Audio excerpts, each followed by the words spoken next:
الحمد للہ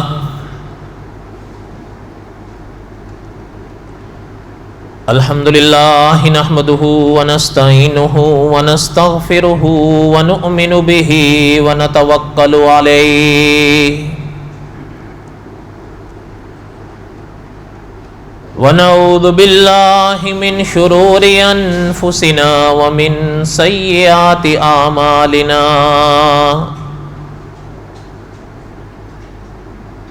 من يهده الله فلا مضل له ومن يضلله فلا هادي له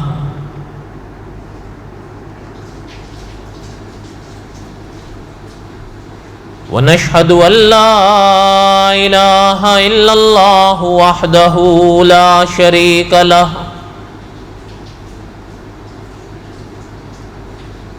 ونشهد أن سيدنا وسندنا ومولانا محمدا عبده ورسوله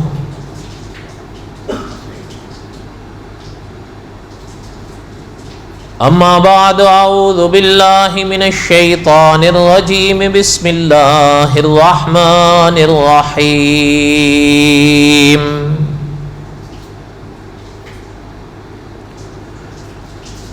الف لام را تلک آیات الکتاب المبین انا انزلناه قرآنا عربیا لعلکم تعقلون نحن نقص علیک احسن القصص بما اوحینا الیک ھذا القرآن وان کنت من قبلہ لمن الغافلین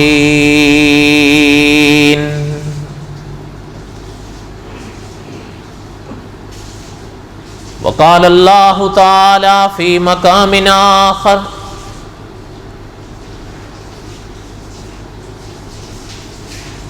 قل ان کنتم تحبون اللہ فاتبعونی یحببکم اللہ ویغفر لکم ذنوبکم واللہ غفور رحیم قل اطیعوا اللہ والرسول فَإِن تَوَلَّوْا فَإِنَّ اللَّهَ لَا يُحِبُّ الْكَافِرِينَ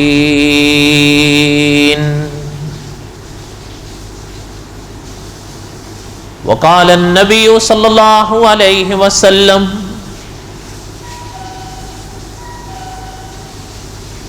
من يرد الله به خيرا يفقهه في الدين صدق اللہ العظیم وصدق رسولہ النبی الکریم ونحن علی ذلک لمن الشاہدین والشاکرین والحمد للہ رب العالمین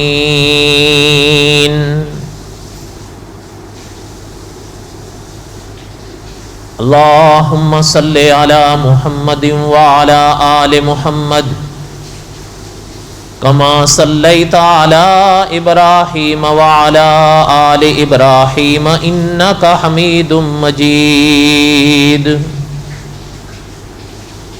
اللہم بارک علی محمد وعلی آل محمد کما بارکت علی ابراہیم وعلی آل ابراہیم انکا حمید مجید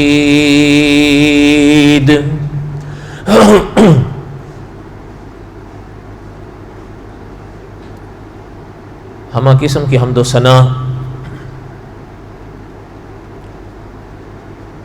اللہ ذات لم یزل لا یزال کی پاک ذات کے لیے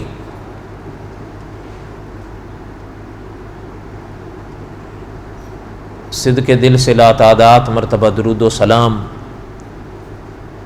امام الانبیاء حضرت محمد رسول اللہ صلی اللہ علیہ وسلم کی پاک ذات کے لیے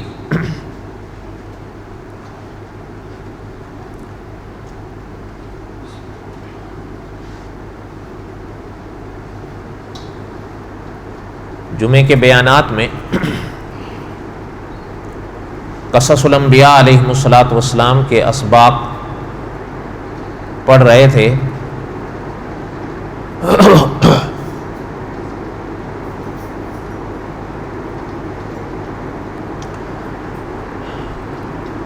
اور اسی سلسلے کو انشاءاللہ آگے چلانا ہے.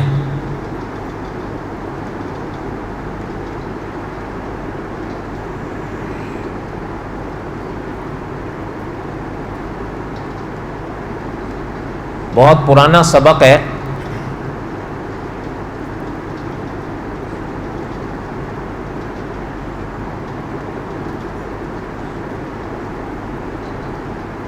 اس کو دہراتے ہوئے جو سبق میں نے روکا تھا وہاں سے پڑھیں گے انشاءاللہ.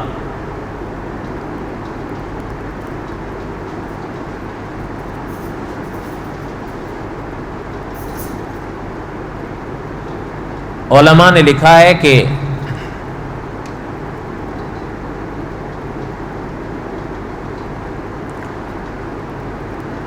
عقیدے کا نور تین ارکان پر جگمگاتا ہے، اور صاحب قصص الانبیاء نے لکھا ہے کہ اسلام کی اصطلاح میں ان ارکان کو الایمان بالثلاثیات کہا جاتا ہے. اور ہماری اور آپ کی آسان زبان میں تین نہایت اہم مسائل کہا جاتا ہے.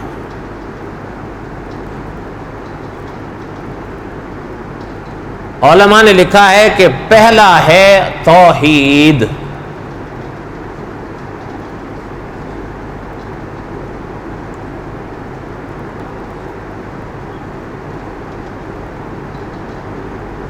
جسے عرف عام میں کہتے ہیں لا الہ الا اللہ.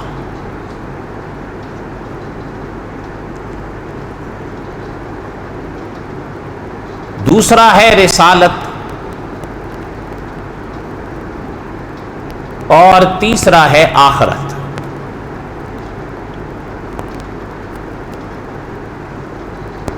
صاحب قصص الانبیاء نے لکھا ہے کہ قرآن پاک میں الحمد کی الف سے لے کر والناس کے سین تک یہ تین مسائل ایسے ہیں جو پورے قرآن پاک میں بار بار آتے ہیں، اور اتنے واضح اور کھلے الفاظ کے ساتھ آتے ہیں، اتنے منور وضاحت کے ساتھ آتے ہیں کہ پڑھا لکھا بھی سمجھ لے اور ان پڑھ بھی سن کر سمجھ لے کہ ان تین لفظوں کے معنی کیا ہیں.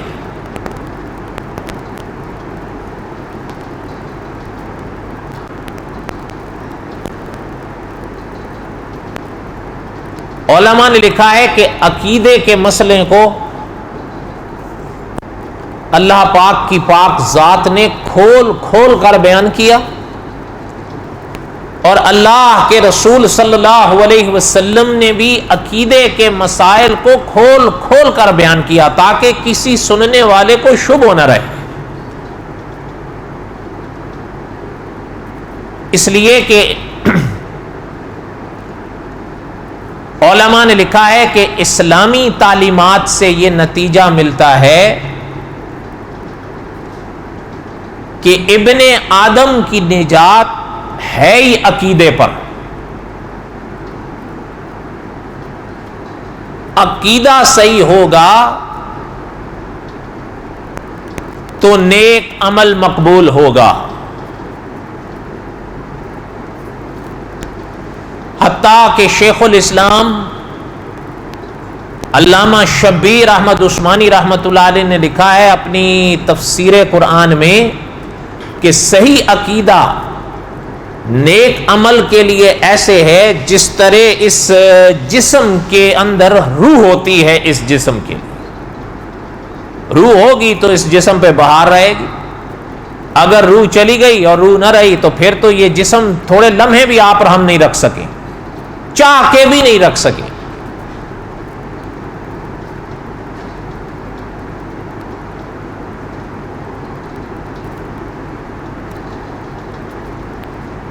بہرحال یہ ابواب ہم نے تفصیل کے ساتھ کئی پڑھے اور کچھ پڑھ رہے ہیں. مقصد دہرانے کا یہ ہے کہ صاحب قصص الانبیاء نے لکھا ہے کہ یہ قرآن پاک نے بھی دہرائے ہیں, بار بار دہرائے, بار بار دہرائے,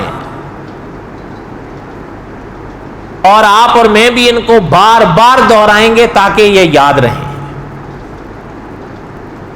توحید, رسالت, آخرت, یہ یاد رکھنا. یہ عقیدے کی 3 ستون ہیں.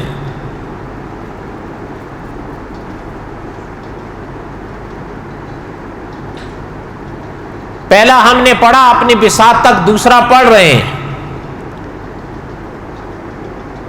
اللہ تعالیٰ نے اگر زندگی دی تو آخری بھی پڑھیں گے جب دوسرا مکمل ہوگا تو انشاءاللہ.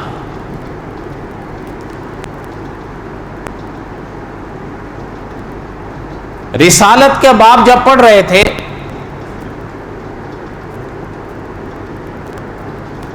تو رسالت کے باب میں مولانا ادریس کاندلوی رحمۃ اللہ علیہ نے اہل سنت کے 11 عقیدے لکھے ہیں رسالت کے باب کے, وہ بھی ہم نے پڑھ لی.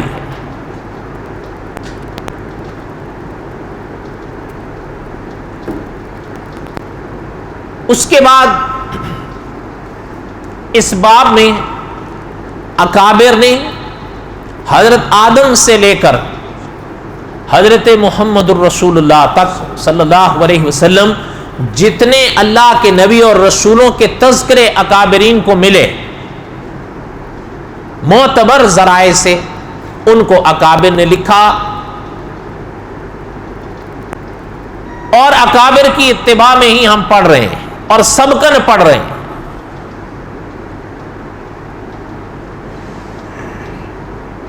اور ان دنوں میں ہم پڑھ رہے تھے حضرت موسیٰ علیہ الصلاۃ والسلام کے واقعات کو.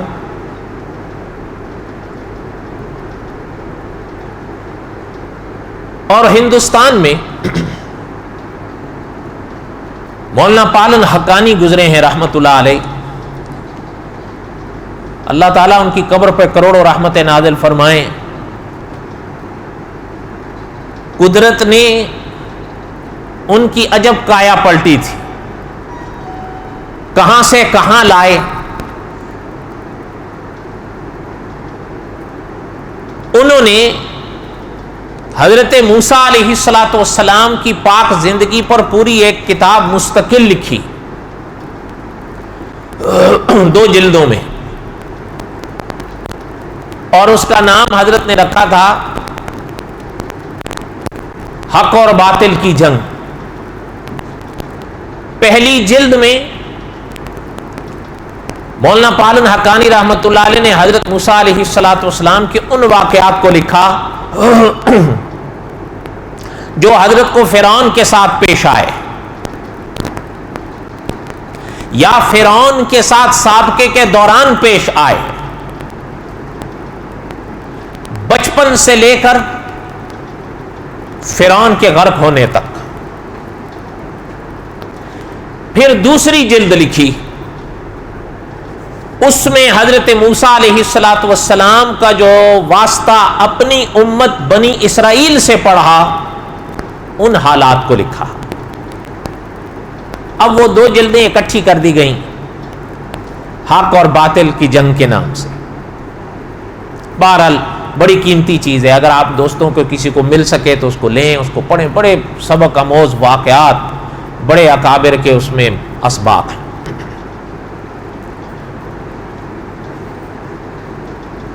ان دروس میں کہیں نہ کہیں میں نے بھی اس سے استفادہ کیا ہے.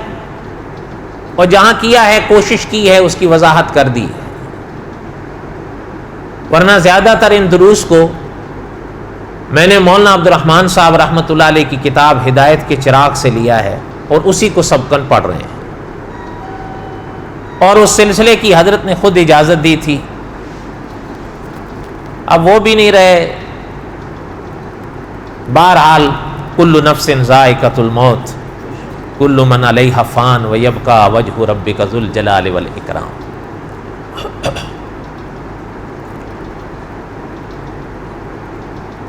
اب چلیں آگے پڑھیں جہاں سبق چھوڑا تھا۔ مولانا عبد الرحمن صاحب رحمۃ اللہ علیہ نے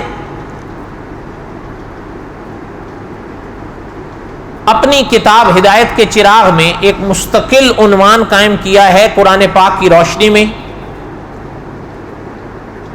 ایک مومن کے عنوان سے۔ یہ مومن کون تھے، ان کا کچھ نہ کچھ خلاصہ ہم نے گزشتہ سے پیوستہ درس میں پڑھ لیا۔ قرآن پاک میں اللہ ذو الجلال والاکرام نے سورت مومن میں ان کی ایک بڑی لمبی تقریر کو بیان فرمایا ہے،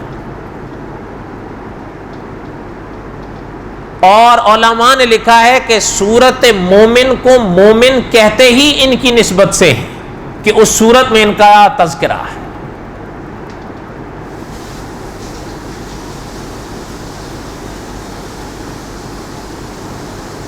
فرعون اور فرعونیوں نے جب حضرت موسیٰ علیہ السلام کے قتل کے مشورے اور ارادے کیے تب تک قرآن پاک میں اللہ نے ارشاد فرمایا کہ ان اللہ کے نیک بندے نے اپنے عقیدے اور ایمان کو چھپا کے رکھا، اور یہ بھی علماء نے لکھا ہے، آپ کو یاد ہوگا ایک پچھلا سبق رکا ہوا تھا وہی ہم پڑھتے ہوئے جا رہے ہیں، جو سبق رکتے ہیں ان کو بعد میں پورا کرتا ہوں اپنے موقع پر، آپ لوگ بھول جائیں تو اس میں ہمارا کیا قصور ہے۔ آپ کو یاد بھی دلا دیتا ہوں کہ حضرت موسیٰ علیہ السلام جب مصر سے مدین کی طرف نکلے تھے اس وقت ایک حادثہ ہوا تھا، جس حادثے کے حوالے سے فرعون کے دربار میں مشورہ بیٹھا تھا۔ اس موقع پر قرآن پاک میں اللہ ذو الجلال والاکرام نے ایک نیک دل انسان کا تذکرہ فرمایا ہے کہ وہ بھاگتے ہوئے آئے تھے اور انہوں نے حضرت موسیٰ کو فرمایا تھا کہ آپ یہاں سے نکل جائیں۔ اس وقت میں نے کہا تھا کہ اللہ نے زندگی دی تو ان کی تفصیل اپنے موقع پر آئے گی، یہ ساری انہی کی تفصیل پڑھ رہے ہیں۔ اب ہم علماء نے لکھا ہے یہ وہی تھے جنہوں نے اس وقت حضرت موسیٰ کو مشورہ دیا تھا وہاں سے نکلنے کے لیے، یہ وہی تھے کہ اب جو حضرت موسیٰ کے قتل کا ان لوگوں نے مشورہ کیا تو وہاں موجود تھے، لیکن اب اس موقع پر جب یاد یہاں تک آئی تو خدا کے ان نیک بندے نے پھر اپنے عقیدے کو ظاہر کر دیا، اپنے ایمان کو کھول کر واضح کر دیا، اور ان لوگوں کو اپنی بساط تک سمجھانے میں بھی کوئی کسر نہیں چھوڑی، ہر لحاظ سے۔ کئی آیتیں ہم نے پہلے پڑھی، کچھ پڑھیں گے انشاءاللہ اور پڑھیں گے آخر تک۔ یعنی اس کی وجہ یہ ہے کہ مولانا عبد الرحمن صاحب مظاہری رحمۃ اللہ علیہ نے لکھا ہے کہ ذرا غور فرمائیں کہ یہ ایک ایسا کردار حضرت موسیٰ علیہ السلام کی پاک زندگی میں گزرا ہے کہ جس کردار کو اب بنی اسرائیل بھول گئے ہیں، لیکن قرآن نے ان کو یاد رکھا۔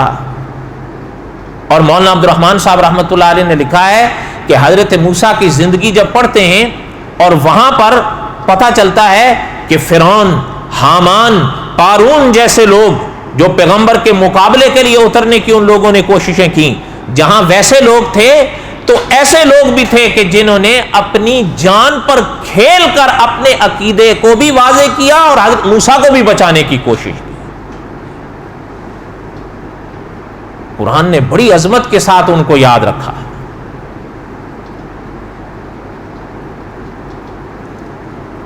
فرمایا وَيَا قَوْمِ إِنِّي أَخَافُ عَلَيْكُمْ يَوْمَ التَّنَادِ.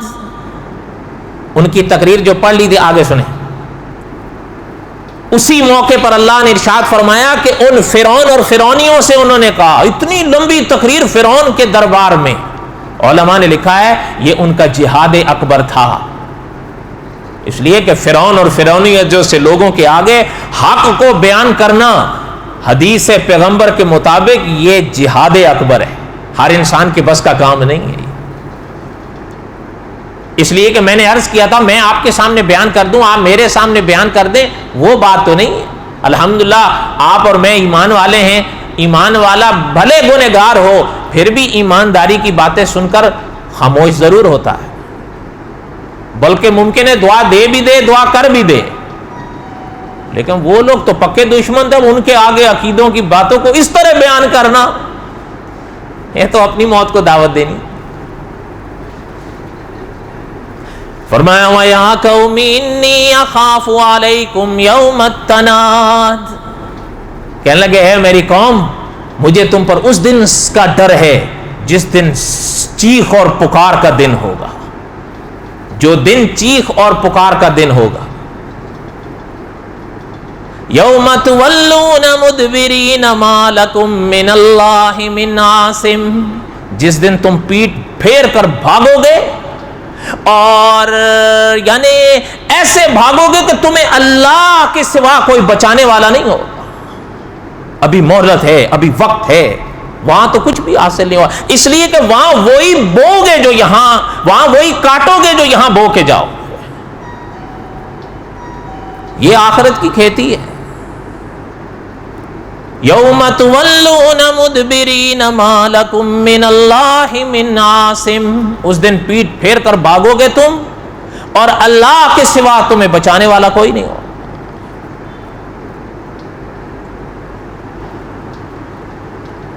وَمَن يُضْلِلِ اللَّهُ فَمَا لَهُ مِنْ هَادٍ. اللہ اگر کسی کو ہدایت نہ دیں, اس کے مقدر میں اللہ گمراہی لکھ دیں تو پھر کوئی ہدایت نہیں دے سکتا. وَيَا قَوْمِ إِنِّي أَخَافُ عَلَيْكُمْ يَوْمَ التَّنَادِ. اچھا چلتے چلتے ایک بات سنتے جائیں.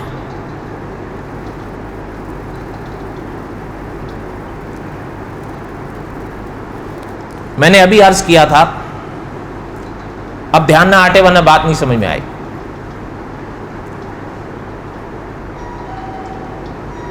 عقیدے کے 3 مسائل ہیں جن کو قرآن نے بار بار بیان کیا ہے. توحید ہے, رسالت ہے, اور کیا ہے ابھی بتایا تھا, آخرت.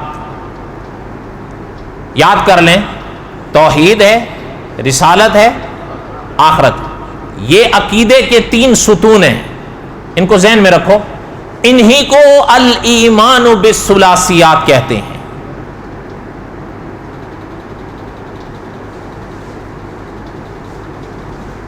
یہ جو تیسرا ہے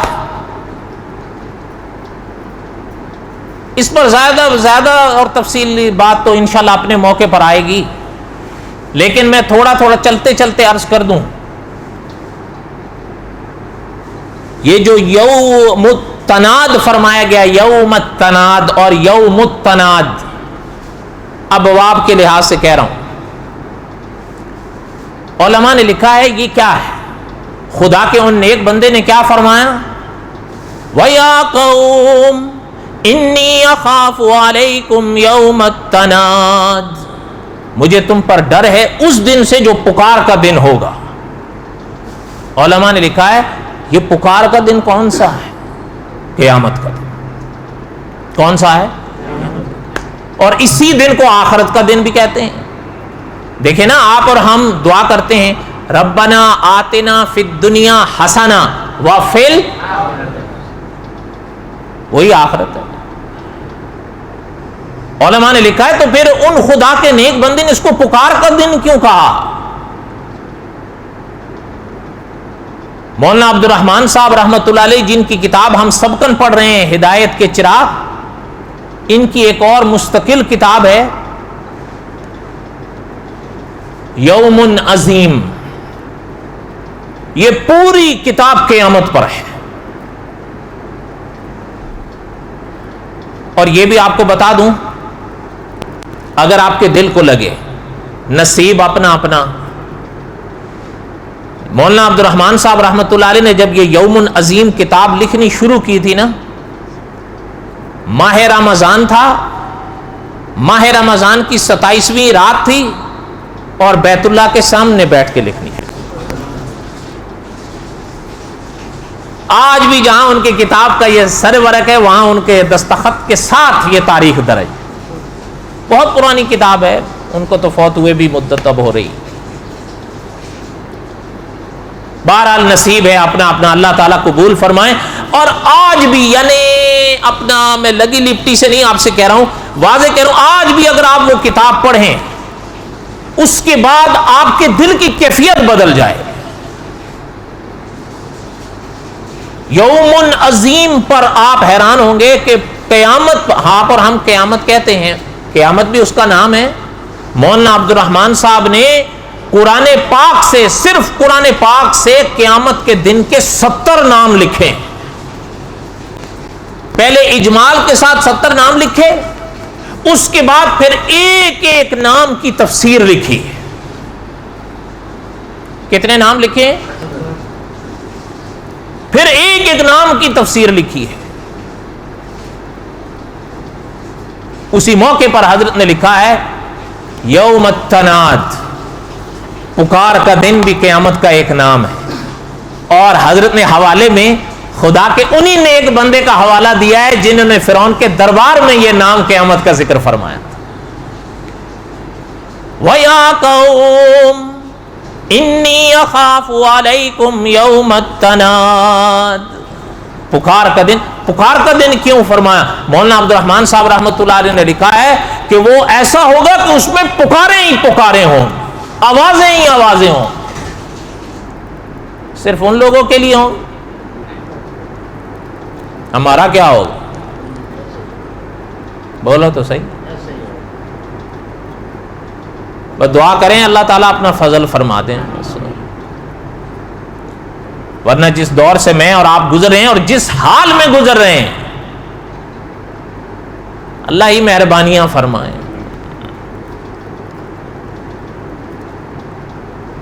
یہ آج دن گزر رہا ہے نا، سب کا نہیں. آپ اکثر لوگوں کے حالات سنیں، ان کے لیے بیچاروں کے لیے دن گزارنا مشکل ہوتا ہے. لیکن وہ جو دن آئے گا جسے یوم التناد قرآن کہتا ہے، پکار کا دن، چیخ کا دن. اللہ نے قرآن پاک میں دوسرے مقام پر خود فرمایا، وہ خود مجھ سے بہتر آپ جانتے ہیں کہ 50,000 سال کا ایک دن ہوگا.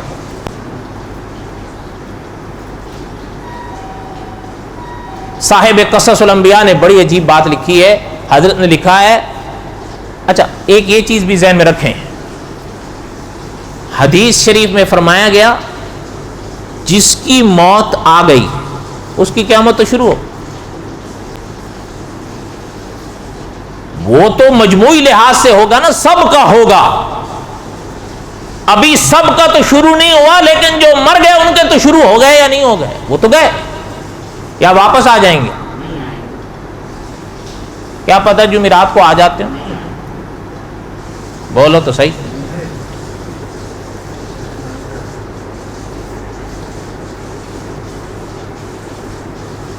خیر اس کا تو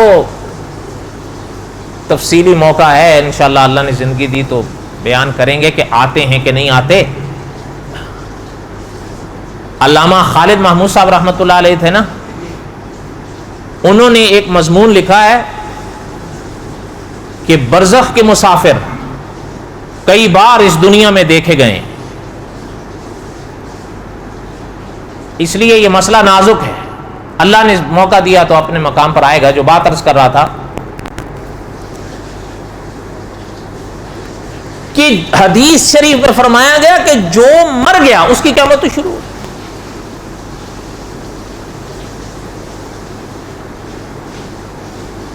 اور یہ بات جو ابھی صاحب قصص الانبیاء کے حوالے سے میں عرض کر رہا تھا، انہوں نے ایک بات لکھی، انہوں نے فرمایا موت سے ہم سب ڈرتے ہیں. صحیح بات ہے یا نہیں؟ بولو تو صحیح. حضرت نے لکھا ہے موت سے ہم سب ڈرتے ہیں، اس میں کوئی شک نہیں، لیکن موت کے لیے جس تیاری کے تقاضے کی ضرورت ہے پھر وہ نہیں کرتا. جس تیاری کا تقاضا ہے پھر وہ نہیں کرتا.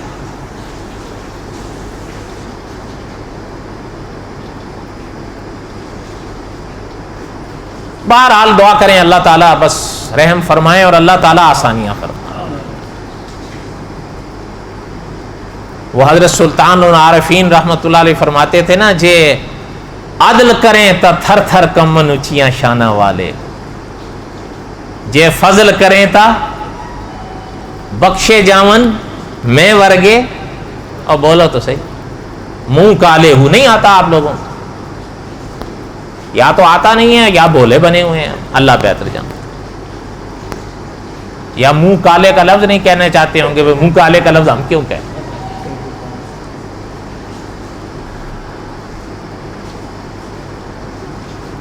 تو فرمایا کہ وہ پکار کا دن ہوگا، مجھے تمہارے حوالے سے اس دن کا ڈر ہے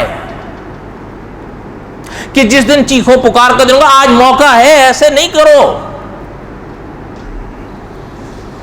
اور آگے انہوں نے فرمایا کہ اگر اللہ تعالیٰ کسی کو بھٹکا دیں صراط مستقیم سے، پھر گیا، پھر اسے ہدایت نہیں ملے. وَلَقَدْ جَاءَكُمْ يُوسُفُ مِنْ قَبْلُ بِالْبَيِّنَاتِ. ذرا دیکھیں ان کے بیان کا اسلوب دیکھیں آپ، یعنی قیامت کے تذکرے کے حوالے سے ان کو سمجھا رہے ہیں. اور کس موقع پر خدا کے ان نیک بندے نے حضرت یوسف کو یاد کیا. وَلَقَدْ جَاءَكُمْ يُوسُفُ مِنْ قَبْلُ بِالْبَيِّنَاتِ. حالانکہ ان سے پہلے تمہارے پاس یوسف نشانیاں لے کر آ چکے ہیں اور کھلی نشانیاں لے کر آ چکے ہیں. فَمَا زِلْتُمْ فِي شَكٍّ مِّمَّا جَاءَكُمْ بِهِ حَتَّى إِذَا هَلَكَ قُلْتُمْ لَن يَبْعَثَ اللَّهُ مِن بَعْدِهِ رَسُولًا. اور جب وہ اس دنیا سے پردہ فرما گئے تو تم ہی تھے جو کہتے تھے، تم ہی نے پھر کہا کہ اب اللہ کوئی رسول نہیں بھیجے گا ان کے بعد. كَذَلِكَ يُضِلُّ اللَّهُ مَنْ هُوَ مُسْرِفٌ مُرْتَابٌ. اللہ تعالیٰ ایسے لوگوں کو کبھی ہدایت نہیں دیتے جو مسرف ہوں اور جو شکی ہوں. یعنی تھوڑا سا تصور کریں خدا کے ان نیک بندے کا کہ کس مقام پر کھڑے کیسے دو اور دو چار کی طرح ان باتوں کو کھول کے بیان کر رہے ہیں. صرف ان کے لیے کر گئے تھے؟ بولو تو صحیح، یا ہمارے لیے بھی؟ قرآن کا تو اسلوب بیان ہے. دعا کریں اللہ تعالی ہمیں قرآن سے محبت نصیب فرمائے. وَلَقَدْ جَاءَكُمْ يُوسُفُ مِنْ قَبْلُ بِالْبَيِّنَاتِ. یعنی میں جب اس آیت کو پڑھ رہا تھا یقین کریں میرا ذہن وہیں تھم کے رہ گیا کہ خدا کے ان نیک بندے نے کس موقع پر حضرت یوسف کو یاد کیا ہے. اسلوب دیکھیں، یہ واقعہ مصر کا ہے نا. حضرت یوسف کی بادشاہت کہاں تھی؟ اچھا، علماء مفسرین نے لکھا ہے کہ جس موقع پر خدا کے وہ نیک بندہ کھڑے ہو کر بیان کر رہا تھا اس سے پہلے حضرت یوسف کو اس دنیا سے پردہ فرمائے 4 صدیاں ہو گئی تھیں. پتہ چلتا ہے صدیاں بھلے ہو جائیں، انبیاء کی باتوں میں وہ نور ہوتا ہے، وہ سدا کے لیے رہنمائی کرتی ہیں. صحیح بات ہے یا نہیں؟ اب بولا تو صحیح. اچھا ایک بات یاد آئی مجھے، سن لیں. قرآن پاک کے حوالے سے عرض کر رہا ہوں، ربط ہے یا نہیں لیکن یاد آئی ہے تو سن لیں.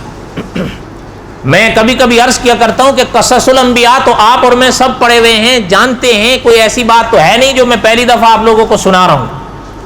مقصد تو ہوئے کہ دور ہو جائے، لیکن کچھ اسباق بھی پلے پڑتے رہیں. جیسے ابھی یوم التناد کے حوالے سے عرض کرنے کا مقصد یہ تھا کہ قیامت کے دن کو وہ یاد رکھیں اور آپ اور ہم بھی یاد رکھیں کہ ایک دن مرنا ہے اور وہاں پیش یہ یاد رکھنا. دیکھیں بعض لوگ کہتے رہتے ہیں نا کہ جی کوئی وظیفہ بتائیں کہ گناہوں سے بچ. اچھا یہ انہیں کو دے دیں. بعض لوگ کہتے رہتے ہیں نا جی کوئی وظیفہ بتائیں کہ گناہوں سے بچ جائیں. آپ یقین فرمائیں علماء نے لکھا ہے کہ یہ نسخہ ہے, پلے باندھ لو. کون سا؟ فرمایا کہ یہ یاد کر لو کہ میں نے مرنا ہے, پھر کوئی گناہ نہیں کر پاؤ. جب بھی اللہ نہ کرے کوئی گناہ کے موقع پر آؤ, یاد کر لو مرنا ہے. علماء نے لکھا ہے کر نہیں پاؤ. ایک تو یہ سبق.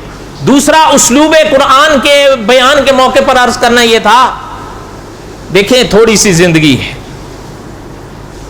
قرآن پاک پڑھ لیا کرو. میں بھی آپ کوشش کریں جو نہیں پڑھے ہوئے پڑھیں, اور جو پڑھے ہوئے ہیں اس کو غنیمت جانیں, اس کی تلاوت کریں جتنا آپ سے ہو سکے. آپ اور ہم کمزور ہیں, لیکن ایک چیز اگر یاد رکھ سکو تو بتاؤں. یاد رکھیں گے؟ حضرت قطب مدینہ رحمت اللہ علیہ, عجیب بات حضرت فرماتے تھے, آب زر سے لکھنے کے قابل ہے. حضرت فرماتے تھے جو دل پاک ہوگا وہ قرآن کی تلاوت سے سیر نہیں ہوگا. نہیں سمجھ آئی بات؟ جو دل پاک ہوگا وہ قرآن کی تلاوت سے سیر نہیں ہوگا, کہے گا اور پڑھوں اور پڑھوں اور پڑھوں. اگر کسی انسان نے دل کو اپنے کو پرکھنا ہو نا کہ پاک ہے کہ نہیں, یہ نسخہ ہے.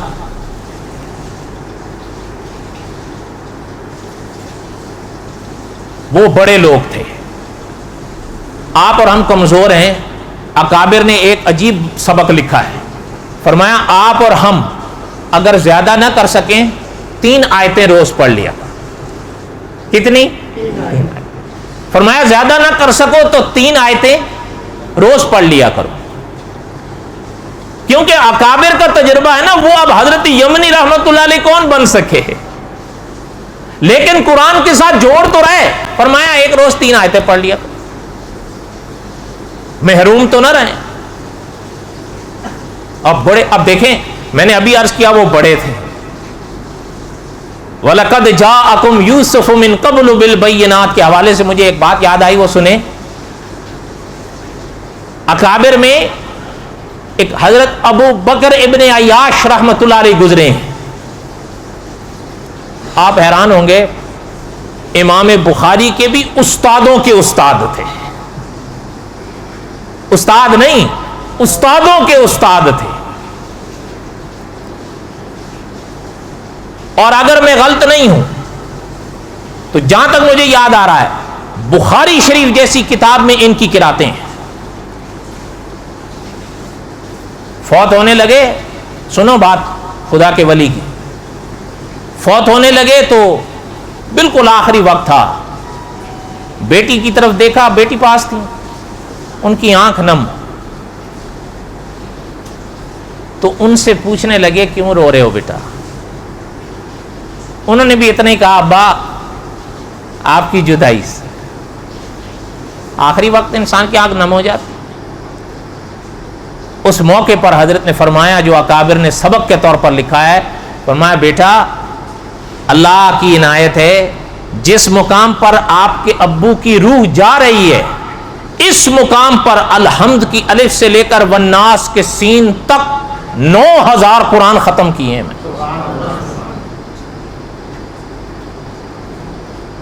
ان کی طبیعتیں سیر نہیں ہوتی.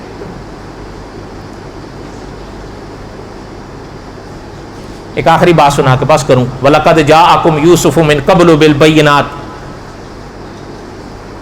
اس اسلوب قرآن کے حوالے سے مجھے یاد آیا, اب ربط ہے یا نہیں سن لیں. لیکن حیران ہوتے ہیں نا اکابر کو جب پڑھتے ہیں. حقیقت یہ ہے, میں کوئی لگی لپٹی آپ سے نہیں کہوں گا, لیکن میں سچ کہہ رہا ہوں, باوضو بیٹھا ہوں. ان اکابر کے جب تذکرے پڑھتے ہیں اور سنتے ہیں, 1000 بار ان کو سلام کرتے ہیں. ہم ان کی گرد راہ کو نہیں پہنچ سکتے. میں مذاق نہیں کر رہا. نہ اخلاق میں، نہ اعمال میں، نہ کردار۔ حضرت قاری نافع صاحب رحمۃ اللہ علیہ گزرے ہیں حضور کی امت میں، یہ قرآن کے قاری تھے، اور یقین فرمائیں اکابر کا فیصلہ یہ ہے کہ دنیا میں آج جتنے لوگ قرآن جہاں پڑھ رہے ہیں پیچھے ان کی محنت تھی۔ قاری نافع صاحب رحمۃ اللہ، ان کی قرات تھی، قاری تھے قرآن کے، ہر وقت قرآن کی تلاوت۔ لیکن جو بات آپ کو سنانی ہے، آپ حیران ہوں گے، اکابر نے لکھا ہے ایسے بیٹھے ہوئے ہوتے تھے، بس بیٹھے ہوتے تھے، لیکن جب کسی مجلس پہ خدا کے قرآن کو پڑھنا شروع کر دیتے تھے تو منہ سے خوشبوؤں کے حوالے اٹھنے لگتے تھے۔ ایک دن ایک صاحب پاس ہوئے تو انہوں نے کہا حضرت آپ منہ میں خوشبو رکھتے ہیں اس موقع پر؟ فرمایا نہیں۔ فرمایا یہ خوشبو تادیس نعمت کے طور پر، فرمایا سناؤں یاد رکھو گے؟ فرمایا میں سچ آپ سے کہتا ہوں کہ مجھے قرآن سے محبت ہے، میں ہر وقت تلاوت کرتا رہتا ہوں۔ فرمایا یہ قرآن پڑھتا رہتا ہوں، ایک رات پڑھ رہا تھا حال طاری ہو گیا، سو گئے۔ فرمایا جب سویا تو میرے جیسے ہی عالم خواب میں آنکھ کھلی اس طرف خواب میں، فرمایا حضور کا رخ انور نظر آیا صلی اللہ علیہ وسلم۔ فرمایا میرے ہونٹوں پر قرآن کے الفاظ تھے، حضور کو دیکھا خاموش ہو گئے۔ فرمایا حضور نے آگے بڑھ کے میرے منہ کو چوم لیا۔ فرمایا میری آنکھ کھل گئی۔ فرمایا وہ دن اور آج کا دن جب بھی قرآن کی آیات پڑھنے لگتا ہوں خوشبو نہیں رکھتا ہوں، خوشبو آتی ہے۔ مانو گے آپ؟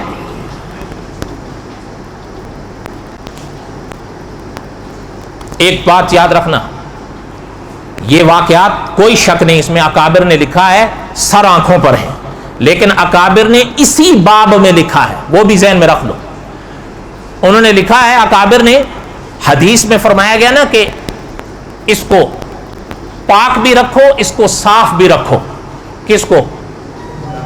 منہ کو، ہونٹوں منہ کو۔ اچھا صاف پاک کا کیا معنی ہے؟ علماء نے لکھا ہے ایک معنی تو یہ ہے کہ مسواک کرو، ایک معنی تو یہ ہے کہ اس کو پانی سے صاف کرو تاکہ رذائل اس سے زائل ہوں، یہ صاف رہے۔ اور علماء نے لکھا یہ ہم سب کرتے ہیں، بولو نا ہاں الحمدللہ یہ ہم سب کرتے ہیں، لیکن اگلی بات میں سست ہو جاتے ہیں، وہ کون سی؟ اکابر نے لکھا ہے اس کا معنی صرف یہیں تک نہیں رکتا، حدیث کا معنی یہ ہے اس کو رذائل سے بھی صاف کرو، اس کو گندگی سے بھی پاک کرو، لیکن اس کو جھوٹ سے بھی پاک رکھو، اس کو غیبت سے بھی پاک رکھو، اس کو دغے سے بھی پاک رکھو، اس کو منافقت سے بھی پاک رکھو۔ میں مسواک ملوں، میں کلیاں کروں، سر آنکھوں پر ہے، لیکن اس کے بعد جھوٹ بولوں، میں دوسروں کو گالی دے دوں، میں دوسروں کی غیبت کر لوں، اب منہ پاک ہو گیا؟ بولو تو صحیح، اب ڈھیلے بولتے۔ وہ مولانا سرفراز صاحب رحمۃ اللہ علیہ فرماتے تھے، حضرت کی ایک کتاب ہے آئینہ جو دکھایا تو برا مان گئے۔ میں مذاق نہیں کر رہا ہوں، ان کی کتاب کا مصرع ہے آئینہ جو دکھایا تو برا مان گئے۔ دعا کریں، میں بھی کوشش کروں، آپ بھی اپنی جگہ کوشش کریں، ان بلاؤں سے بچو۔ یہ اچھا آپ نے مجھ سے پہلے پڑھا ہوا ہوگا، سنا ہوا ہوگا، نہیں سنا ہے تو سن لو۔ بعض اکابر نے لکھا ہے حرام کاری بہت بڑا گناہ ہے، اس میں کوئی شک، لیکن اکابر نے لکھا ہے یاد رکھو بعض لحاظ سے غیبت اس گندے گناہ سے بھی بڑھ کر ہے۔